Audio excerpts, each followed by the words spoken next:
মিজানটা কিরকম? দাড়িপাল্লা নাকি? এটা আমরা ধারণা করি দাড়িপাল্লা, এটা আল্লাহ ভালো জানেন এটা কেমন। কারণ এটা আল্লাহ বলেন নাই যে এটা এইরকম, এটা আল্লাহ নাম দিচ্ছেন মিজান। বাস মিজানটা কেমন এটা আল্লাহ ভালো জানেন, এটা চেহারা স্বরূপ আমরা জানি না। তবে মিজানের সামনে আমাদের সবাইকে যেতে হবে। ওয়াল ওয়াজনু ইয়াউমাইযিনিল হক, আল্লাহ পাক বলেন মিজান হক, ওজন করা হবে তোমাদের।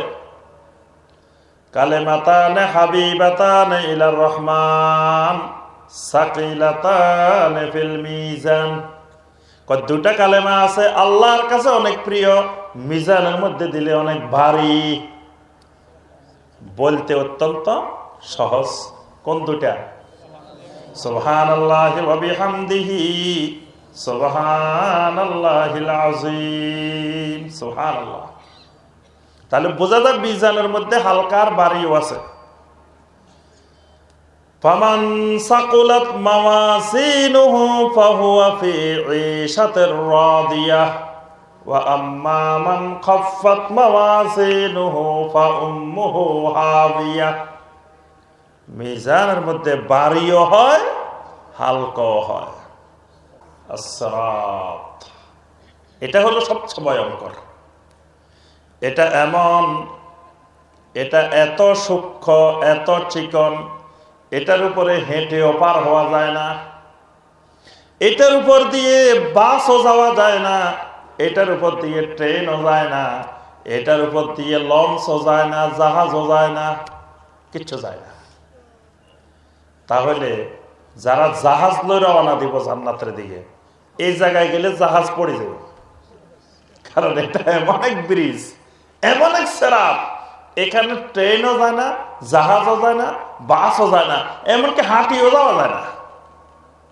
এরকম এক ভয়ঙ্কর সেরাত, ভয়ঙ্কর সেতুর নাম পুল সেরাত।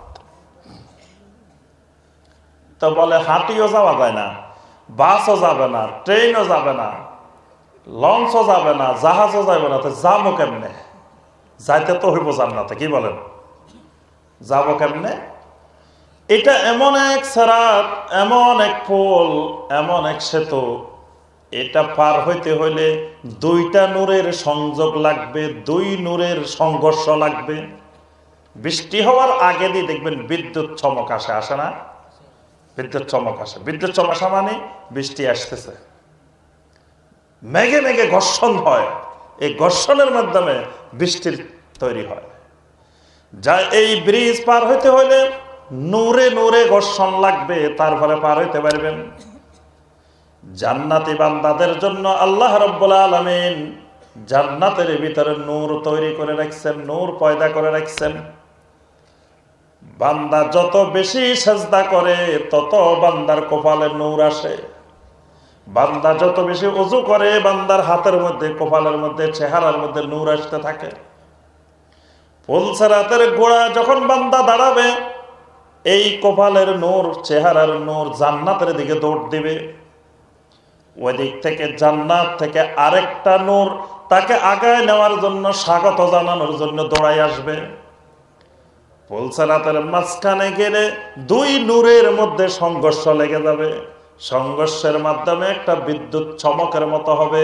আল্লাহর বান্দা এই চমকের সাথে সাথে পুলসিরাত পার হয়ে যাবে। সুবহানাল্লাহ।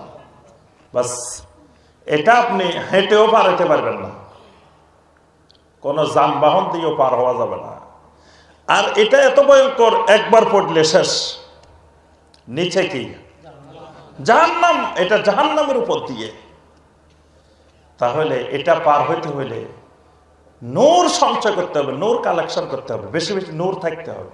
নূর নাই, বাস আপনি এটা পার হইতে পারবেন না। এই জন্য আমার ভাইয়েরা এবং বোনেরা, আখেরাতের এই ঘাটিগুলো, ভয়ঙ্কর ভয়ঙ্কর ঘাটিগুলো পার হইতে হইলে দুইটা জিনিস সাথে রাখতে হবে। ভিসাটা ঠিক মতো রাখতে হবে, পাসপোর্টটা ঠিক মতো রাখতে হবে। এই দুইটা যদি থাকে, আপনি কোনো স্টেশনে কোনো অসুবিধা নেই। কি কি থাকতে হবে? পাসপোর্ট আর ভিসা। পাসপোর্টটা হইতে হবে কি? ঈমান। পাসপোর্ট হলো কি? আপনি কোন আকীদার অধিকারী এটা আপনার পাসপোর্ট বলে দিবে। আপনি কোন দেশের নাগরিক পাসপোর্ট বলে দেয় না? আপনি কোন আকীদায় বিশ্বাসী সেটা আপনার পাসপোর্টে বলে দিবে। ঈমানটা থাকতে হবে শিরক মুক্ত তাওহীদি ঈমান।